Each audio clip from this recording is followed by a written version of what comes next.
So ito, balik tayo sa amplifier. Meron tayo ditong Sakura AV735US. Ito yung amplifier na ginawa natin nung nakaraan na meron tayong video sa short tapos sa isang regular content natin. So, ang topic natin ngayon ay pinaka-importanting topic ay yung paano natin palalamigin tong heatsink na to.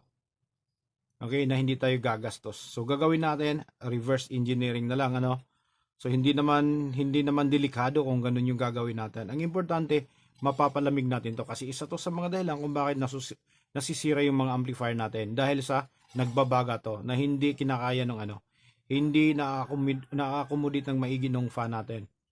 Okay? Pero bago tayo mag-dive diyan, ay meron tayong mga importanteng bagay na ibabahagi sa mga nag-uumpisa pa lang kung ano ba yung mga tatlong terminal na to, kung ano ba mga gamit nitong tatlong secondary out na to galing sa ating tinatawag na toroidal transformer. Okay? So, bago tayo mag-umpisa ay para sa mga ka-viewers natin, lahat ng mga bago tsaka luma, mga supporters, mga dumaan, dumalaw at bumisita sa channel, magandang araw. So, ito, uunahin natin dito. So, itong malalaking wire na to na dalawang kulay blue tsaka kulay itim ay exclusive yan para sa power amplifier. Ngayon itong dalawang kulay blue tapos isang kulay itim. So yung sinusuplayan yan ay yung relay tapos almost 98-99% ng preamp dito. Yung board na nasa harap nito ay kanyang sinusuplayan. Tapos ito pangatlo. Ayan. Okay? So, ang main supply nito ay, ang sinusuplayan nito, ang pinaka-main niya ay yung fan. Itong dalawang fan na to. Itong dalawang exhaust fan. Okay? Tapos, meron pa yung isang circuit na sinusuplayan papunta dito. Okay? Papunta dito. Kapag wala to, hindi tutunog yung input natin dito. So, tandaan nyo kapag wala to, hindi tutunog yung input natin dito. Pero meron kang isang option. Kapag hindi mo magagamit yan dyan, hindi mo troubleshoot kung nasaan yung problema. Kung halimbawa, nawala yung supply papunta dito, meron ka pang isang option. Itong MP3 input na yan, kahit wala tong supply na to, gagana yan dito. Pero kahit na anong select mo dyan, dito, maglilipat man yung indicator niya, pero tutunog pa rin yan. Permanenteng tutunog yan. So, parang na-disable to ang kanyang digital function switch. Ito ngayon yung ipapakita natin sa inyo. Okay, so umpisahan natin So power on tayo. So pag power on natin, kailangan iikot yung dalawa. Tapos hihinto kasi wala pa siyang signal. So yung kumbaga pagpasok lang ng pagpasok lang ng kuryente. On natin. Ayan. Tapos tumigil, di ba? So patugtugin natin. Okay, so nakabukas na yung volume, walang tunog. Ilagay natin siya sa CD kasi nakatap tayo sa CD. Yan. Tapos volume.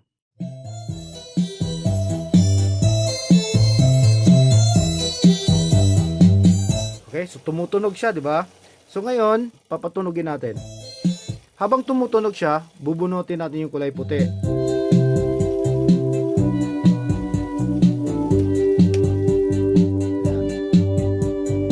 So nakita nyo tumigil yung natin fan kasi wala na siyang supply pero tuloy-tuloy pa rin yung tugtog. Okay?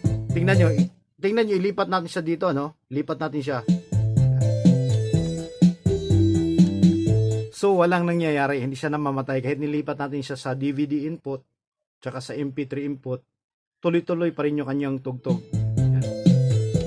Okay, so ibig sabihin disable na to. Okay? Ngayon,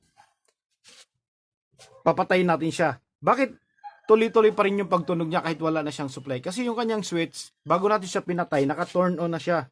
Okay, yung kanyang logic switch, naka-turn on na siya. Kaya, tuloy-tuloy na siya. Ngayon, papatay natin. Yan. Okay? Tapos, on. Volume tayo. Ayan, nag-click na yung relay. Pakinggan nyo. Meron tayong naririnig na distorted na sound tapos mahina. Lagay natin siya dito sa CD kung saan nakatap tayo sa CD input. Ayan.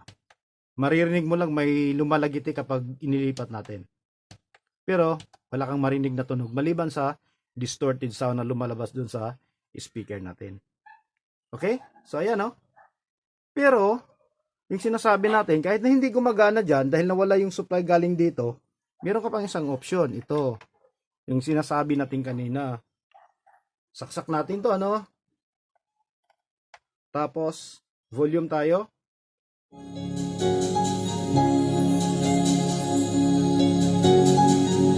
Diba? Tumutunog siya. Ito, kahit nailipat mo pa siya, wala na to. Naka-permanente na yan. Yan.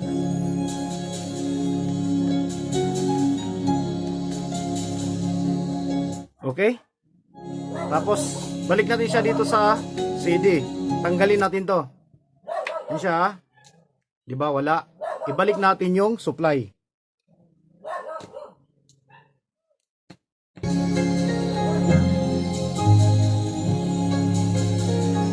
Diba? Tumunog tapos umikit yung fan. So, alam nyo na kung para saan tong supply na to. Kung halimbawa, mawawalan kayo. Akala nyo may problema sa preamp. Akala nyo sira yung amplifier nyo dahil meron namang sounds pero distorted.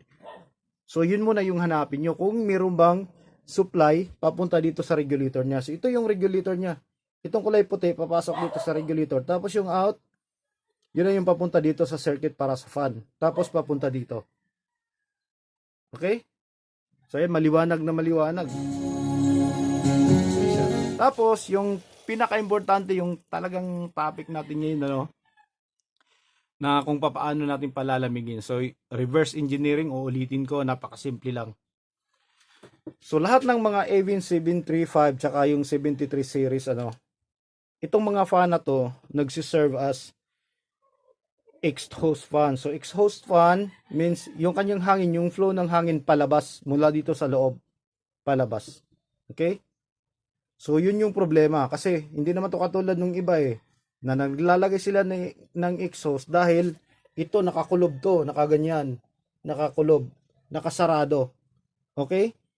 Sigurado na yung temperatura dito, may higop niya talaga palabas. Pero sa ganito, na ganong kalawak siya, hindi ako sigurado kung ano yung purpose na ginanya nila. So, hindi ko alam. Siguro ito, dahil nagbabaga din to yung mga regulator na to. So, yung init dito, pwede niyang mailabas. Pero yung mula dito na medyo nasa kalayuan tapos maluwang, malawak, hindi niya siguro mailabas. Kaya yun yung dahilan kung bakit hindi niya makiter ng maigi yung heatsink natin. So, ang gagawin natin ay babaliktarin lang natin to, Babaliktarin lang natin siya. Kapag binaliktad natin siya, so, yung ikot ng yung flow ng tawag nito, nung hangin, kung dating palabas siya, papasok na. So, ganun lang, Ganun lang yung gagawin natin.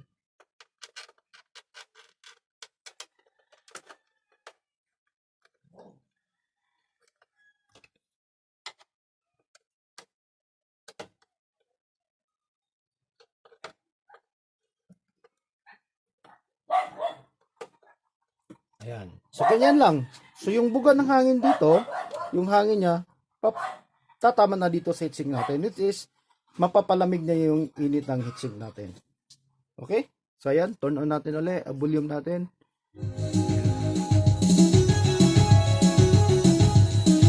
Okay? So, ayan. Sana ay makakatulong to, lalo na sa mga bago. So, maraming salamat. God bless at bye-bye.